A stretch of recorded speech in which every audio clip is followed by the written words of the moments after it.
Primordial. Thank you. All right. Without further ado, I'm going to present it over to David. Thank you so much. Okay, and then I'm going to stop sharing my screen. Yes. All right, cool. It was good to chat with a couple of you before getting in here, and what a cool group of people. Yeah, so David Yend, I am a director of innovation at 352, founded in Gainesville, and we are a strategic digital product development consultancy. We do, we like to call ourselves a growth firm. Growth firm, what the heck does that do? We help our clients find ways to grow. And I'm not going to spend a whole lot of time telling you about 352. I'll get into the presentation. I'll share my screen. You see that okay? Yes. Yeah, cool. So part of my job is a little different than UX, but it does start to overlap into UX a bit. My phase of research that I work in primarily is what I would call early stage research before a line of code has ever been written, defining the problem area that we're really trying to solve for, and then trying to give some shape to a solution. So I'm going to get into how to do that. You know, how do you, when you're really early stage, I call this primordial prototyping. It's like eventually you may build something that attempts to solve a problem, and it starts somewhere. It starts, you know, long before a team is assembled. It could start with just an idea or someone noticing something. So how does that early stage thinking sort of set up a user experience, or designing a user experience? How does that research actually work? I'm gonna give myself a little timer here just so I don't go too far over. Just in full transparency, at about 7, I'm gonna get into my car to go pick up my kid from swimming, but I am gonna stay on and talk with you all and try to take some questions if you have questions for me. But do my best here. Yeah, so I'll call this primordial prototyping. You know, how does a product crawl out of the ooze and uncertainty of just like noticing what people are up to? The question being, this is a horrible graphic, apologies, it's what the Googles gave me. How do you go from nothing to successful product? We're going to stand something up, right? We're gonna and this is so cool. There's a lot of books out there. I don't know if any of you read like From Zero to One. I mean, this is the name of a book. I think that's talking about going to get your first customer. A lot goes into that, of course, everything from business model development to product definition. I'm going to be talking more about the human-centered part of that, focusing on that empathy for people who may one day become your user, right? Hopefully these terms are resonating with some of you. So in terms of what I mean by early stage, if you look at a product development life cycle from left to right, today we're going to talk about, I'm going to talk with you all about kind of this this purple phase over on the left. You know, it generally goes from exploration. You have an idea, you refine an idea. You may develop a business model. Certainly part of that is finding that market opportunity. And then you get into this dark blue phase in the middle. There's a lot that goes into this. It's not doing it justice here to call it build a product. That's all you got to do, build a product. That's really hard to do. But that is part of it. You're hiring the team, building the team to do that. Of course, part of that team is probably happening before you even build the product. And then you have this go-to-market thing where you have something you're going to launch. You're going to bring it to market. When you're in market, that's where you get your first customers. You may learn the hard way out in market that you need to iterate or pivot. And in any case, you hope that with your product definition as is, or with some changes, that you'll be able to grow and scale. And then after that, the yellow phases, these are either you're maintaining your user base, you're maintaining your product, or you may try to expand as you try to saturate and grow your user base. But today we're going to focus on the far left here. We're really validating desirability. Validating desirability. What does that mean? My work deals a lot with defining what is the most desirable product that we can make to solve a problem or to just simply delight users. I worked on anything from real pain points like home maintenance to things that are more entertainment based, like streaming NBA games and lifestyle content. So it doesn't need to be like solving a problem per se. I'm going to use that as a general term of like addressing a want or a need out there. So as we're validating desirability, let's get into it. We have nothing. We have maybe an idea scribbled on a napkin or something like that at best. Or better yet, we have a good set of questions, hypotheses we can go out and test with. I'm going to take you guys briefly through what we did for a real client. And this is just to illustrate some steps of a process. So the cool thing is you're not just fishing around in vagueness, right? There can be a very step-by-step process to making this happen and to set yourself up for success. I'm going to show you this example. For example, this client had some things that they knew, and they had some things that they didn't know. They knew their industry. They had a couple of products like non-tech products, non-digital products that they were serving their industry with. They knew those types of customers. They knew like the regulatory environment of their industry. They knew the competitive landscape of their industry. They knew the size and dynamics, speed, the pace of change in their industry, things like that. They had a general idea for an app, what some kind of a something could do in their product portfolio to help them grow. They had this theory like, well, we could put something out and it might attract a new kind of customer for us. So if that might sound familiar to some of you folks, you're saying like, oh, I've heard of businesses say like, oh, let's take our business and try to grow it by adding some digital engagement. Here's what they didn't know. They didn't know what features that app should have. When I say should have, I guess I mean what features would make it a really desirable product. What features the users would really say, yeah, give me that. I can't wait to have it. That's what you're going for. They didn't know what I call triggers and barriers. They didn't know what would trigger a prospect to become a user. They didn't know what would prevent a prospect from becoming a user. So they needed to learn some of those things. They really didn't know what would make the most desirable product. And so that's kind of where we were. You know, we had an industry we were playing in. We had an idea that some kind of a digital thing would help them attract new kinds of users. And I'll tell you what we did. We needed user feedback on something. We needed to gather evidence. We needed to gather, I would say data, but by data, what I mean is information and evidence. You know, I don't just mean numbers. I think qualitative input can definitely be considered data, and we really needed it, right? Otherwise, it was just a bunch of people who thought they were smart sitting around a conference table, like drawn on a whiteboard. Like that doesn't get you anywhere good. At some point, you need to really validate your hypotheses. So we did a couple things. I'm going to take you through each of these. We hosted ideation sessions. We call them prototyping sessions, but you'll see when I show you that when I say prototype, it was really in the ooze part of how sloppy and messy these things were. These ideas, just getting them down on paper. We refined some sketches. We designed those sketches for research STEM. You guys probably all know, most of you are researchers here, I think. STEM, we just mean we're going to stimulate conversation. We're going to show a research respondent something, and what we show them is aimed to elicit from them, stimulate a response, and they can tell us and teach us what we want to learn about. We did these in-depth interviews one-on-one with folks. That was our methodology for the research. And then of course, we analyzed all the research information that we got.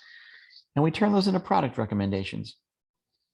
Is what we did. So I'm going to give you some examples, like actual work, like screenshots and digital. I'm going to show you our messy work, and I hope y'all have the patience for that and recognize it's not. No one's perfect in this process, right? But there can be a process, and you got to be comfortable with uncertainty and really comfortable, just like crumpling up paper and throwing it in that wastebasket again and again and again. Ideation sessions. This is a big screen grab of these boards that we worked in Miro. And if y'all have worked in Miro, of course, in a time of virtual working, we were working in Miro a lot. It's a big virtual whiteboard. It's a way to get rough ideas down in a collaborative way. Everyone can put stickies in there. And these ideation sessions were planned and choreographed very carefully. They weren't just, hey, let's get in a room and order lunch and see what happens. It was scripted. And I was the facilitator of these sessions. They were set up on Zoom. We used Miro, and we used Sharpies in our camera phones. And everyone was doodling at their desk on Zoom. There was a lot of awkward silence as people were doodling badly, drawing their stick figures. And at the end of whatever the 10-minute doodling session, I would, say, take your phone, take a picture of it and email it to me. And I'm going to throw it in the Miro board. And then we could all discuss the ideas, vote on the ideas, iterate on the ideas, and really pull out the best ones that surprised us or we thought would really teach us what we needed to learn. This is the ooze. This is the messy, like, my tadpole's growing little legs here and starting to crawl out of the gunk. We had 4 to 6 clients participating in this 3-hour session. There were 2 research strategists, one including myself. Well, that's for 3 hours. We did work in teams. We buddied up. So you can see team A, team B on our Miro board here. And one thing we did have in hand that helped us a lot is we all had aligned beforehand on, we knew what we wanted to learn. So when we said, hey, team A, you're going to work on this one particular topic that we're aiming to learn about.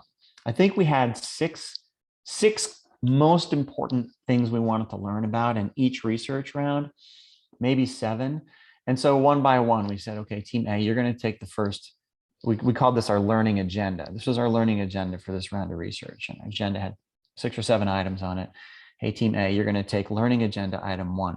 And you're going to doodle something that's going to elicit the kind of learning we need to turn this unknown into a known. Get some evidence so we can gain confidence in our design decisions.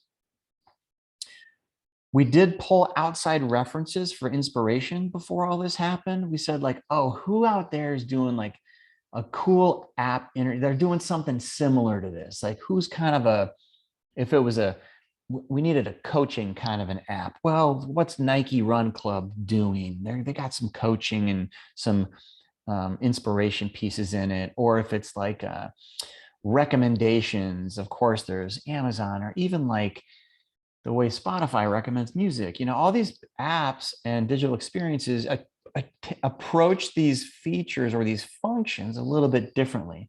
So we debated what we would draw from for outside inspiration. We doodled like crazy. We voted up the best ideas. You can see some little stars on some of these things.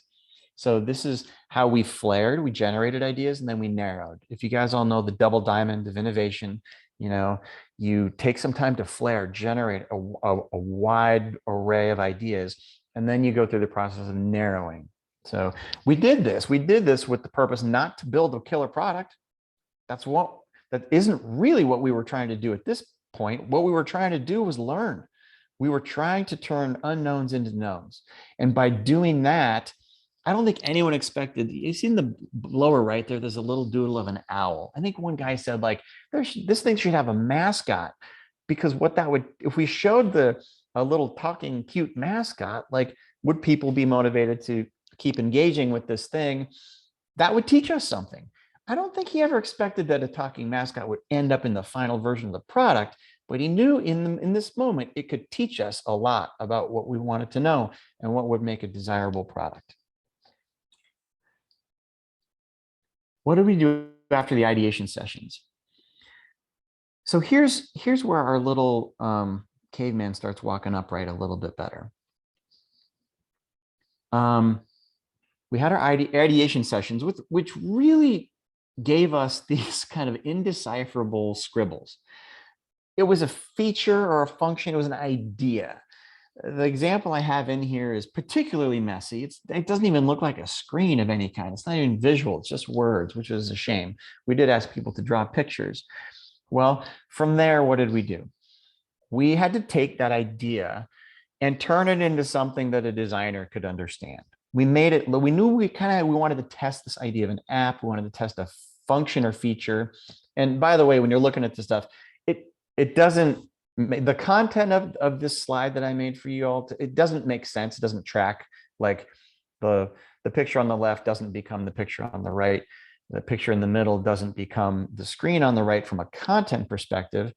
What I'm trying to illustrate for y'all here is the fidelity. And so we've gone from notebook scribbles to something that a designer can understand. It's in the shape of a screen. It has some, like there's a calendar thing on there. Okay, designer can develop a little calendar widget. It's got a title. It's got some copy in it.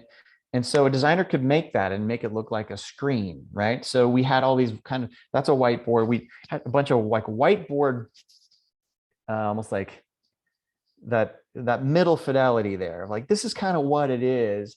And this is going to be a piece of STEM that we take our respondents through. None of this is proprietary stuff. None of this stuff ended up in any product.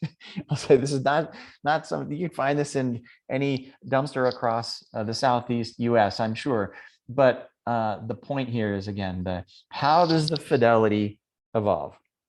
From the middle, we're like, okay, we actually got our client to approve these like whiteboard sketches in that center fidelity. And then we would hand it off to our designer and they would make it look real. It would look real. Like when we showed this to research respondents, there was no mistaking that, oh, I know that that's my phone. I know it's an app. I know that this information is on the app. And I'm going to tell you, I'm going to be able to easily imagine if this was a functioning digital experience, I would easily be able to tell you, like, here's what I don't like about it. Here's what I like about it. So the fidelity on the far right, where it looks real, in any given 1 hour in-depth interview, we would have potentially 7, 8 of these screens. And all those things were meant to do was stimulate and elicit a response to turn an unknown into a known. Do you like this kind of a feature, function? Is this desirable for you? And at the end, we would have some clear winners and some really clear feedback. Even if folks liked a screen or the general idea, sometimes they would really nitpick it, say like, I hate that little thing. That looks clickable, but I wouldn't put it there. Or we could ask them speculatively, like they would often ask us, what happens when I click that?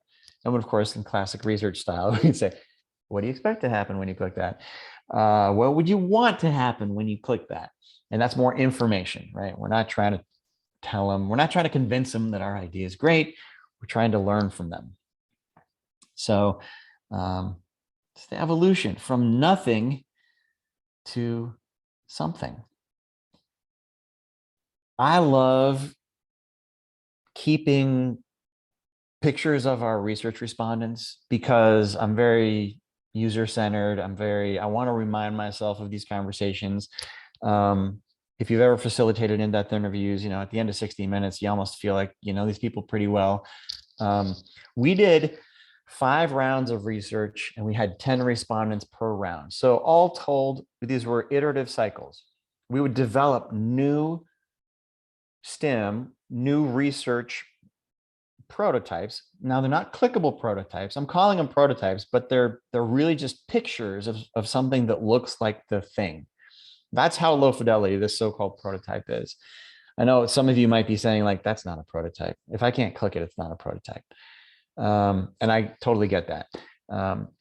But we went through 5 rounds. showing this stuff to 10 respondents each. Again, all through Zoom. We recruited through the platform user interviews, which we love a lot just because it's super efficient, especially with consumer audiences. If you're trying to get more B2B audiences or hard to find respondent groups, if you have a real niche screen or user interviews, might not be the best way to go. But for this, it worked great for us. And again, I just love seeing their faces, feeling their pain, and reminding myself, this person was really worried about something. This person was really passionate about that. This person really didn't want to do this or that. So obviously after 50 interviews, we had hundreds of notes. I didn't want to exaggerate and say thousands, but I wouldn't be surprised. I mean, we probably took over 100 notes per interview. And then what do you do? We're taking all of our notes in Miro on stickies and grabbing themes. And what we're trying to do across 10 respondents and say, like, wow, half of these folks, this was their favorite feature. Why? Can we build on that for the next round? Can we say that looks promising and make it better, and then keep learning from it? So can we go from walking to running, right? Can we make this product more and more desirable? Can we just as valuable, say, like, that these screens, they hated no one liked that one. We thought it was gonna be a hit, but no one, like, we had some features around, like, okay, what if the app had a community around it? You could share information, talk a little bit. Like, in this case, we happen to learn approximately 0 people wanted a community for this subject matter. We're like, okay, cool. That was very clear feedback and super useful, because without that, we could have gone and built that. I mean, we could have gone and invested the time and the money, and the staff, and the QA, and the launching, advertising, community. No, we learned early on at very low cost what features were going to be most desirable and which ones to leave on the cutting room floor. And after every round, we presented back to our clients. We said, these are the key findings. We think X, Y, and Z is going to make a highly desirable product. We think A, B, and C is not going to, nobody wants those features. So we can't recommend going forward with those things.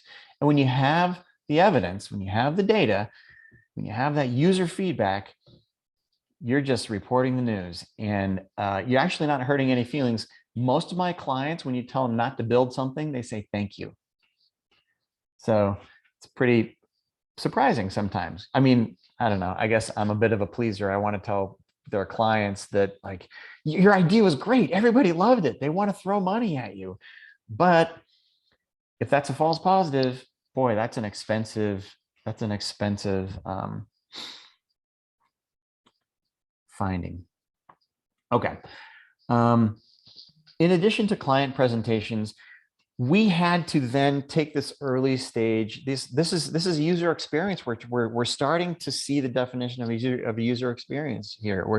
We've got we know what the most loved functions are. We know that if we take these features and put them together, we're going to have a pretty good, pretty desirable product here. People are going to want that. We distilled it down into 7. We called them killer features. And why did we do that? Because no development team is going to want to wade through, thousands of sticky notes and notes.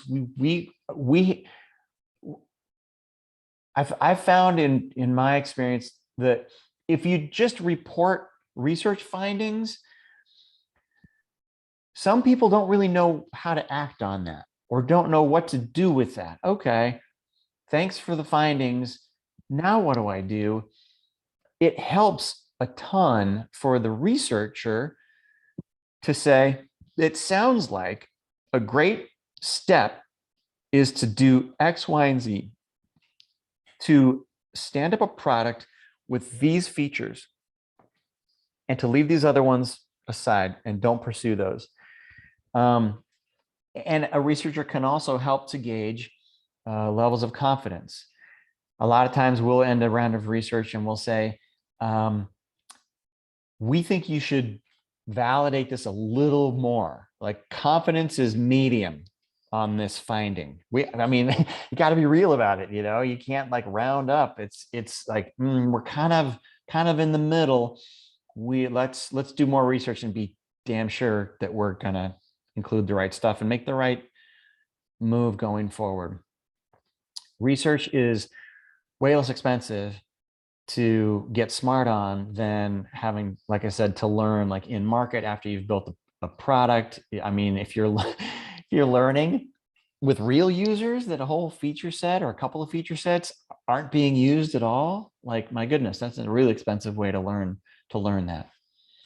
So I like to say we distilled it down as best we could into some really clear feature sets.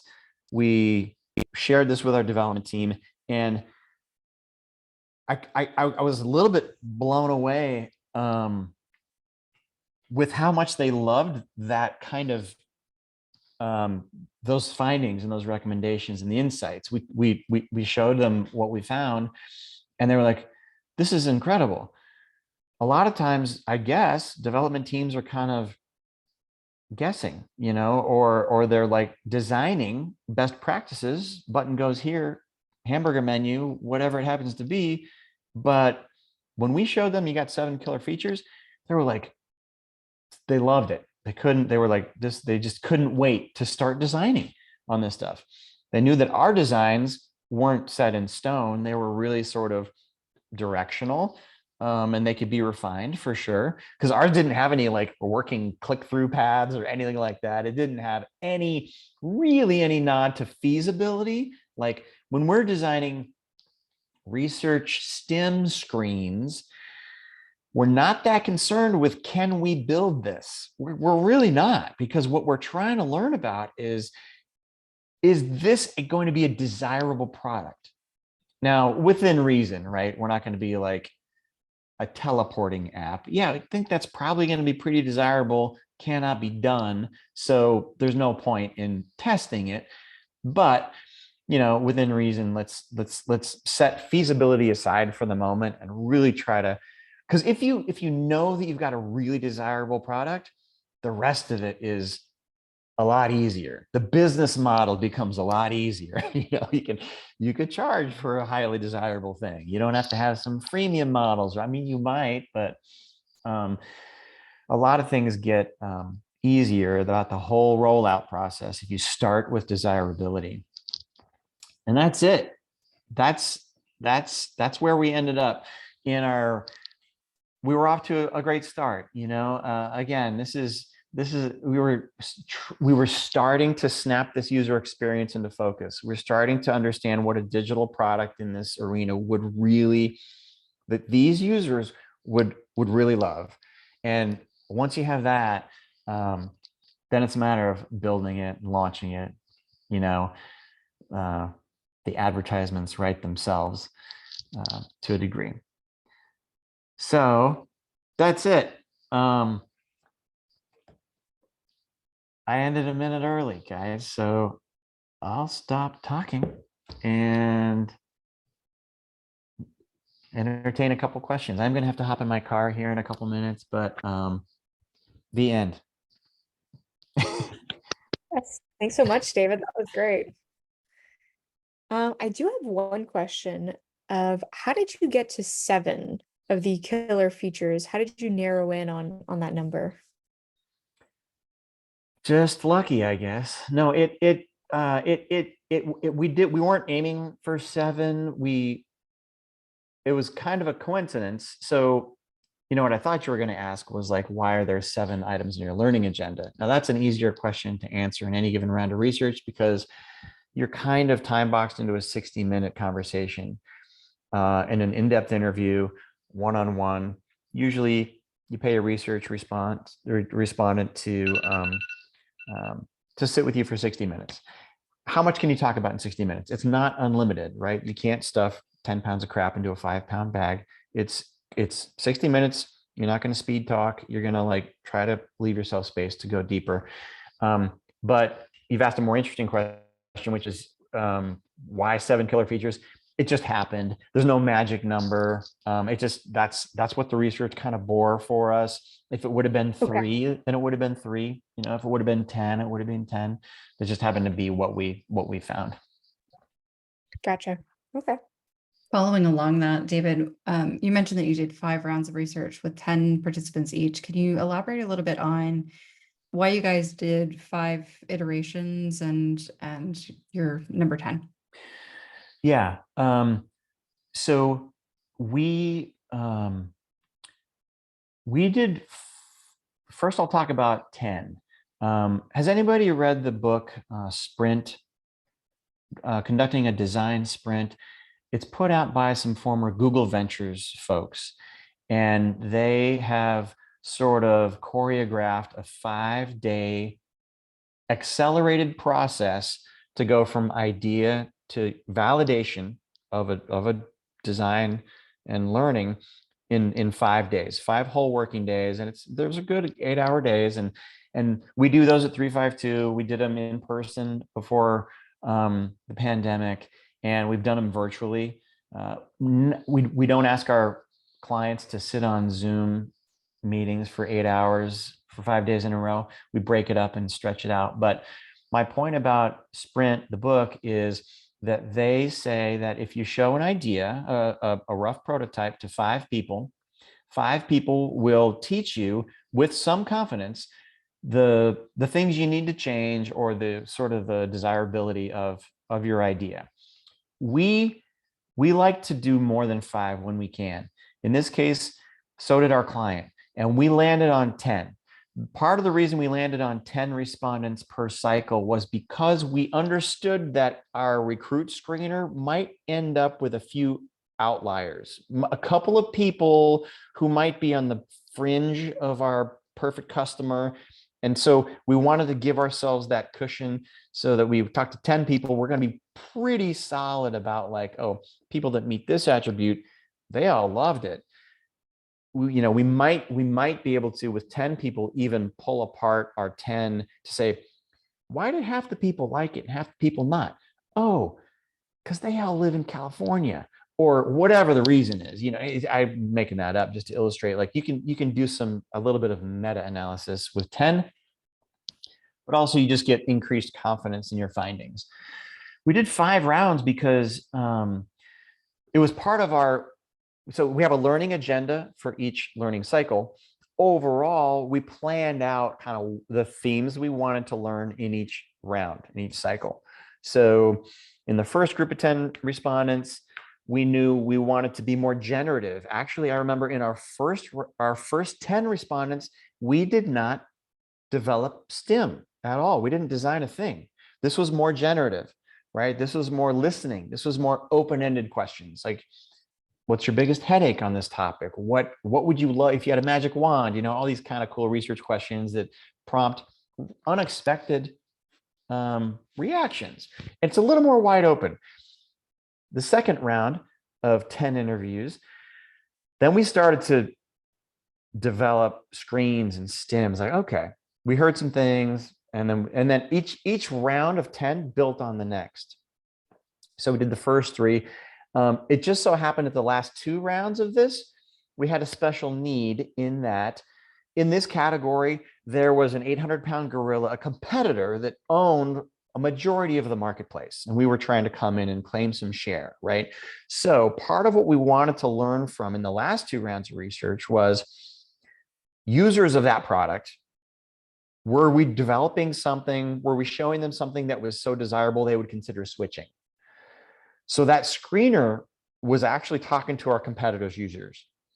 The first 3 rounds were not. It was wide open. It just, we coincidentally got a couple of those people in the first rounds of research, but in the last 2 rounds, the last 20 people we spoke with, we wanted to make sure we were talking to users of the market leader, so we could steal share. So that was, we planned that out before any of this kind of happened. We're like, let's chunk it into these kinds of chunks. The first 3, it got from generative. to more narrow to more narrow. And actually the screens got tighter, the features got more defined. We found like this one feature, they kind of liked it, but they hated half of it. So let's fix it and then test it again, you know? So we did some iterative stuff.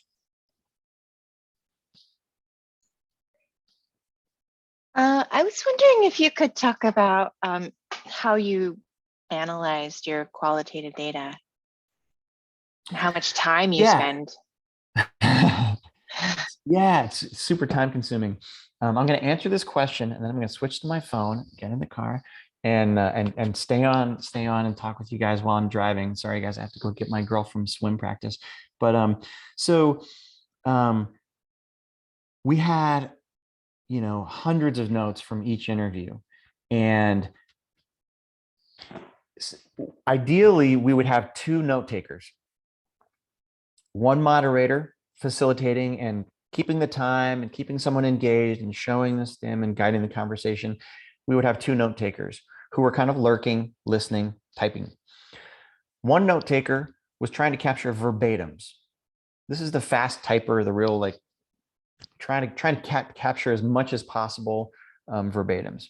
The other note taker was listening for emotion and passion, strong dislike, strong love,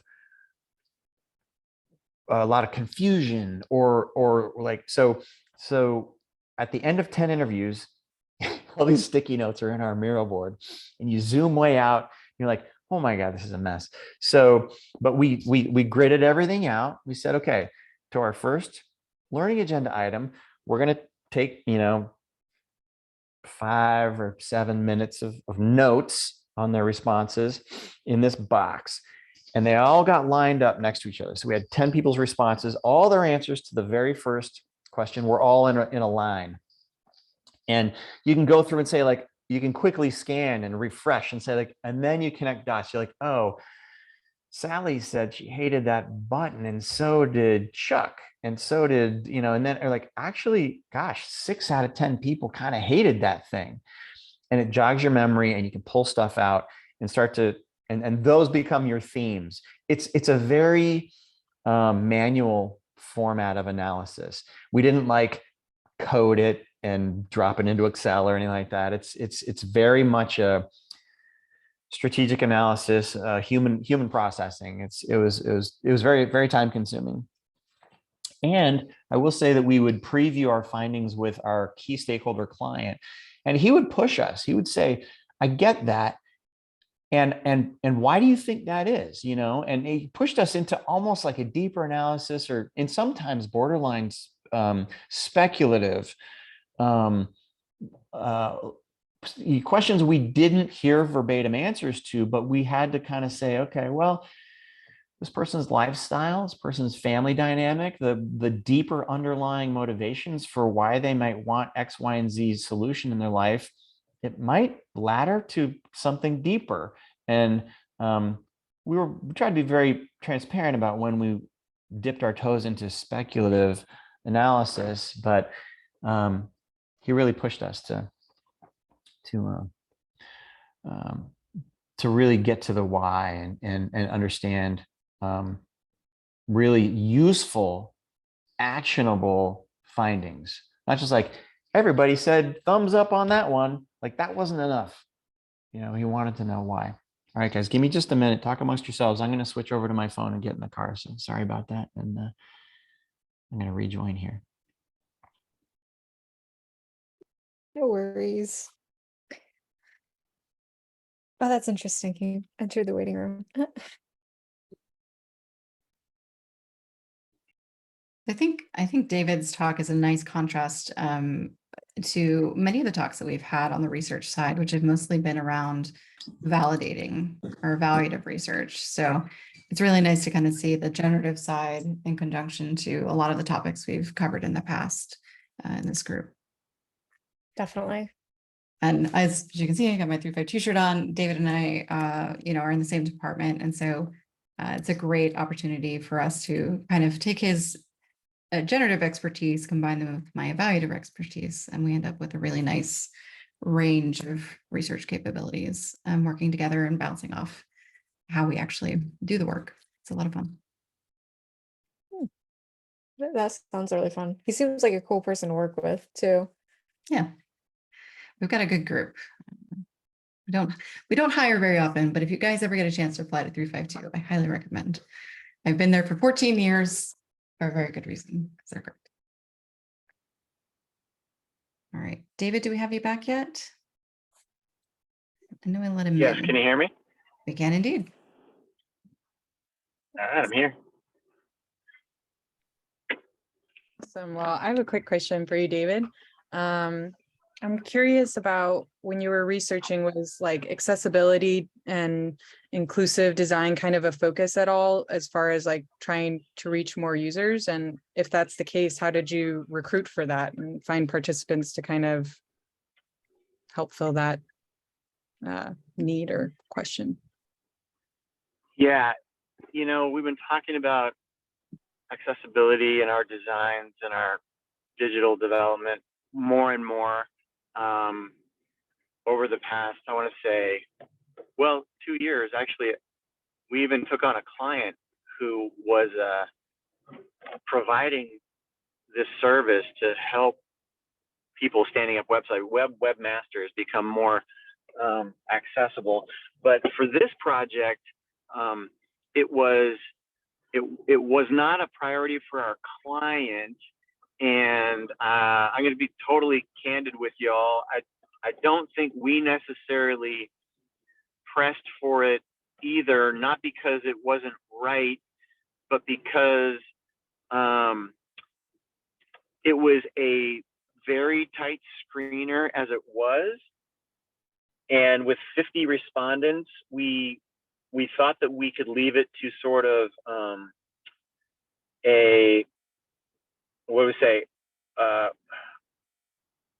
if we got those folks, it would be sort of naturally occurring. We weren't going to force it. So I guess that leaves the bias more on the recruitment platform instead of us trying to course correct for that. And we also recognized that there were other phases of the product lifecycle that we could address accessibility, like in the development phases, the evaluative phases, the design and feedback phases. So I'm not going to pretend like we were like model citizens and developed this thing with all the right accessibility thoughts in mind. I think it's probably a lot more common that digital experiences get developed with that sort of not as an afterthought, but it's not, unless you're trying to serve that market. A lot of clients and a lot of dev shops they're not real good at putting that into the process. It's something we can really get better at. And I don't want to try to give you guys any false like we're heroes or anything like that. We're kind of just regular folks developing products the best we can. It wasn't super high priority for us on this one. If I may, now I feel bad.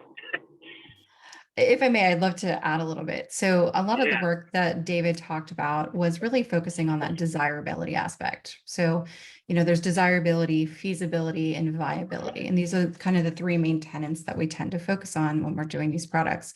And so the desirability is the early phase generative work. Is this product even something people are interested in? Are these features things that people are interested in, right? Once you establish that, then you can say, okay, well, how are we going to build this? Is it feasible to actually make this thing? And if so, then is it feasible or is it a viable business product, right? Can we actually make money off of this? Is this an actual viable business? And so really what David's doing is that early phase desirability work. And that's what we're kind of focusing on with the generative side.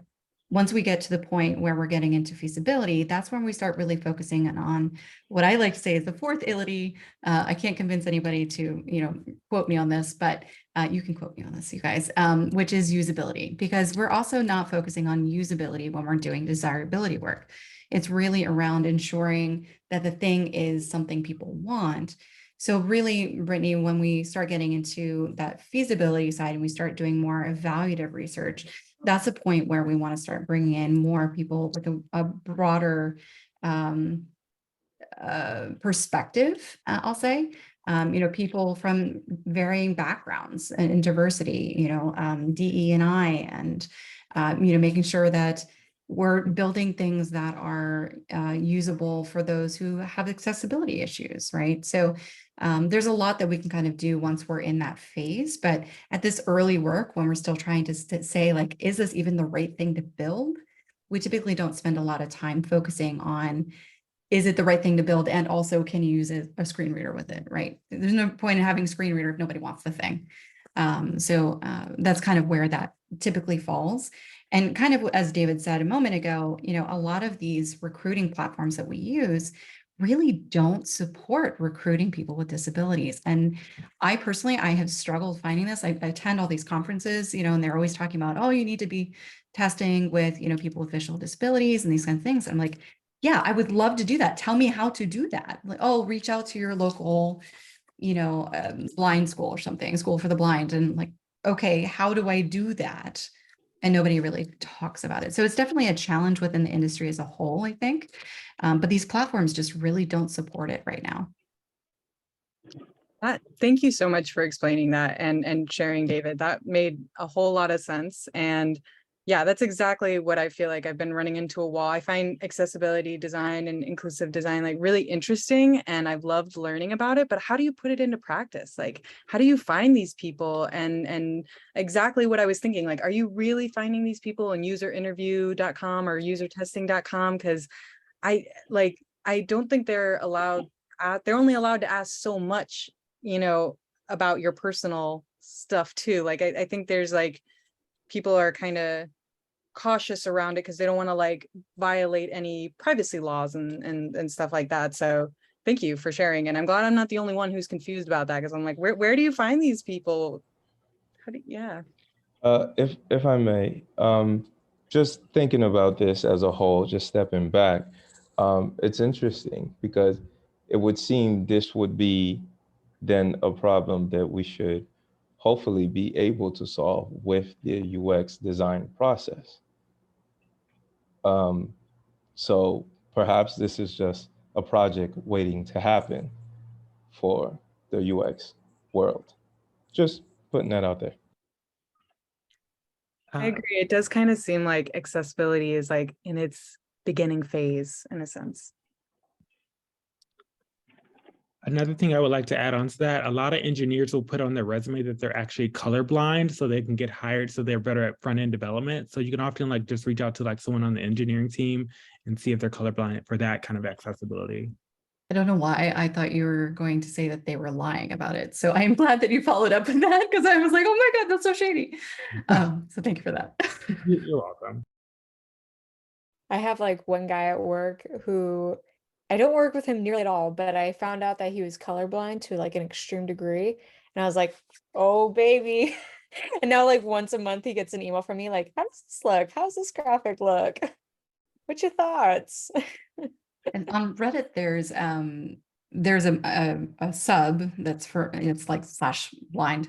And unfortunately they get inundated with a lot of surveys of like, can you use yeah. this thing? What do you think about this topic? Hey, I'm writing this book about a blind character. Will you review it? And it's all out of a good place, but they all feel very abused because they're constantly getting tapped for someone else's work for free. So I think the idea of, if there was a platform specializing in helping us reach individuals who are interested in being tapped, I think that would be immensely helpful. I'm not aware of anybody, but if anybody knows of any, please drop it in our Slack group, because I would love to be able to do that. And as a reminder, there are heuristics and basic usability principles you should be including in your designs anyway, right? Contrast ratios, font size requirements, width of content areas, making sure your code is accessible for screen readers, stuff like that. So there's a lot of things that we can be doing just by default to make sure those things are great. Thank you, Tug. Thank you for dropping that link. Absolutely. Standard guidelines. Right. Any other questions for David? I know we've got about 10 minutes left.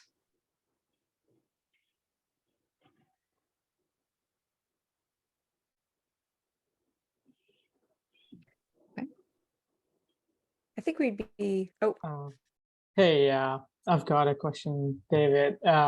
So when you are working at an agency like your company and not an in-house design uh, team, so how do you have a standard set of procedures to follow for different clients, be it different industries or different clients that you gain, or is it, I mean, of course, it's always different with different clients, but do you have a collection of strategies, or do you have a collection of procedures or processes that say you would follow for the start of, say, a project?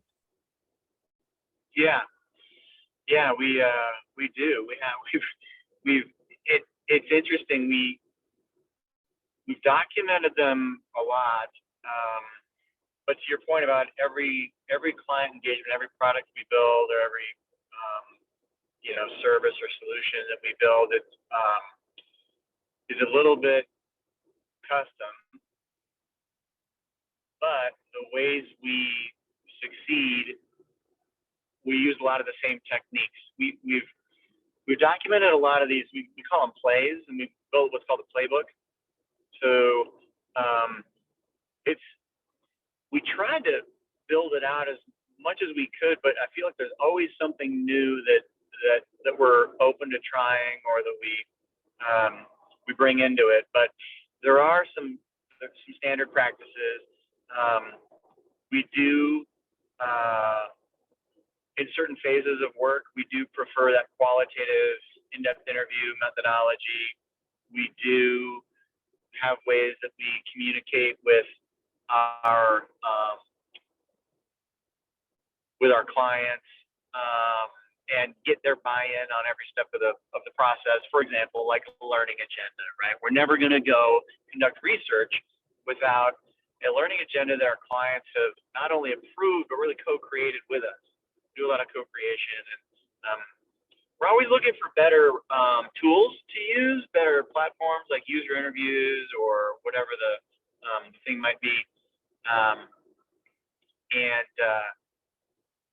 But yeah, we do have set sort of plays we run. We don't always run them in the same way for every client. We might leave one or two out. We might add in one or two other ones.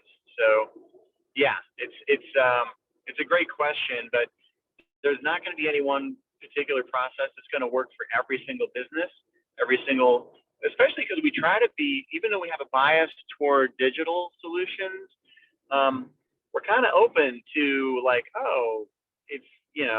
what if it's not, what if we don't need to write code to solve this problem? What if we can recommend a business model adjustment, a pricing adjustment, or a messaging adjustment, marketing, that sort of thing. But typically when we are writing code, building digital experiences, I'd say it's always a mix, but we're always trying to educate each other. Like I'm learning from Michelle every day, like what her plays are that she runs to do her evaluative stuff, and hopefully vice versa. And so sorry if that's a long-winded answer. Not real clear, but no project is totally crystal clear. Oh, no, that's exactly the answer I was hoping for. Of course, that's variations and uncertainties and differences in projects and clients are of course there, but that's good to know that there's a certain way, a certain playbook that can be used in variations and of course innovated upon. So thank you for sharing the answer. We like to steal plays too. We like to steal plays from other firms, or like the Stanford D School and IDEO and blogs and Medium. It's like, oh, let's try that. Let's do that. We're always trying to do it better. Absolutely. All right. Is there any more questions? Lastly, but Do you mind if I get one up? yeah, do it. Go for it. So you talked about speaking to the client. That's kind of a skill in itself. So how do you communicate with the client, the user's needs and kind of express that as a benefit to them?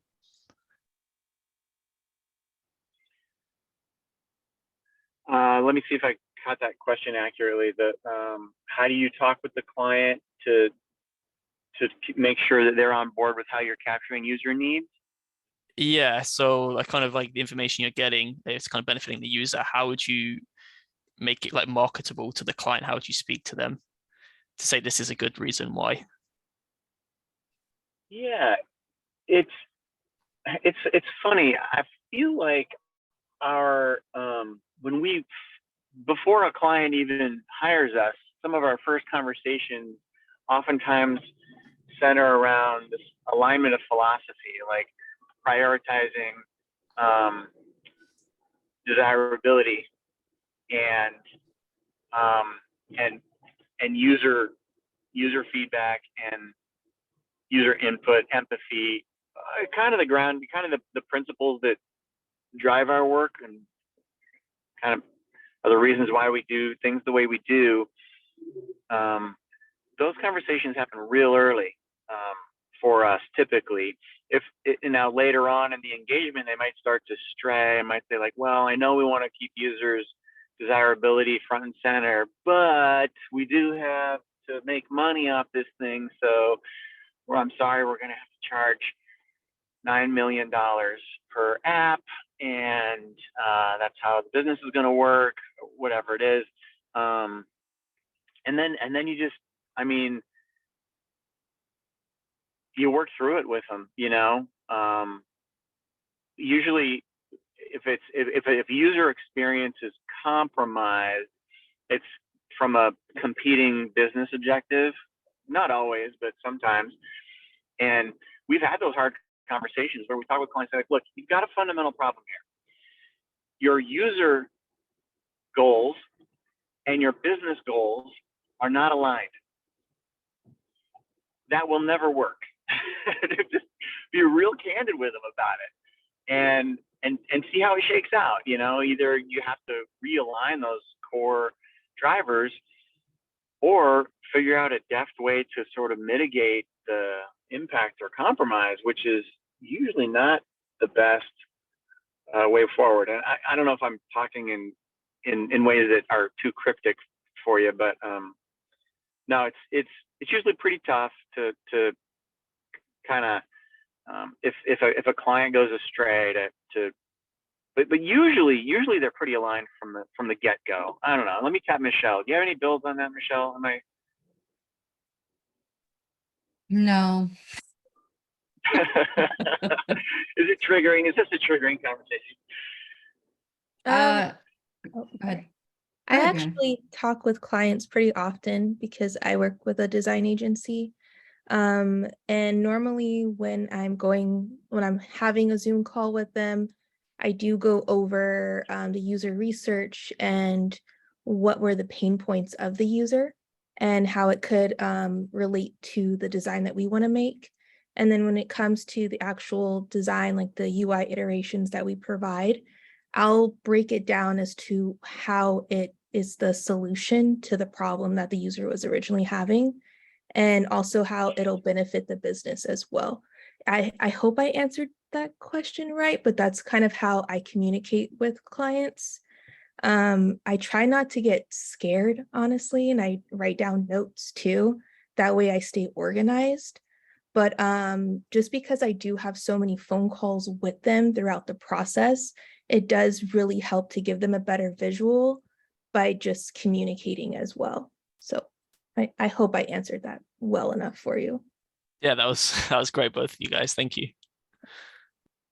Now that you've already gotten two answers, I'll just add on. Whenever I'm doing a presentation with research, because I'm focusing on evaluative research especially, I usually have visuals that I could show. And so anytime I'm making a presentation about the research, I'll show whatever screen we're talking about and have the notes alongside that. And so talk about what was the observation, what was the thing, the problem that we saw, and here's what we think we should do to resolve it. You know, people can't find the button, right? Okay, well, change where the button is, or change the design of the button, or consider not requiring the button to do that thing and do something else. But being able to see where you're talking about and see what the problem was, most of the time in evaluative research, the client will go, when they see the screen and then you tell them what the problem is, like, oh, you know, I knew there was something weird about that page. I just couldn't put my finger on it. And so being able to see it and hear the feedback has always been helpful to me, and just communicating to clients about those particular issues that come up in research and recommendations coming out of it. Yeah, I agree with you. Data and visuals are key to everything. It's so important. All right. Thanks so much, everyone. We are officially at 7:30. So David, we're going to let you go. Thank you so much, everyone, for coming and having great questions. And yeah, I really hope you enjoyed it. We'll be back in October. We always do it the first Tuesday of the month, and we'll be sending out more info. I'm hoping to get this up on YouTube within the next week or so. So if you want to refer back to his presentation, you're more than welcome to. All right. I hope you guys have a, oh yes. Sorry, and if you'd like to speak, or you think of someone who you think would be great for presenting with our group, please let us know. Let me or Jackie know, either through LinkedIn, email, or our Slack group. And we'd love to have you guys sharing your knowledge with our community. Again, make sure you're joining the Slack group. There's all kinds of places to share information and get feedback. And again, if you're in Gainesville, keep an eye out for notifications about our mixer, hopefully at the end of next month. Yes. All right. Have a good month, everyone. Thanks, everyone. Bye. Thanks, John. Thanks, David. Thank you, David. Thanks, everybody. You bet. Bye, guys. Thanks for having me. Bye-bye.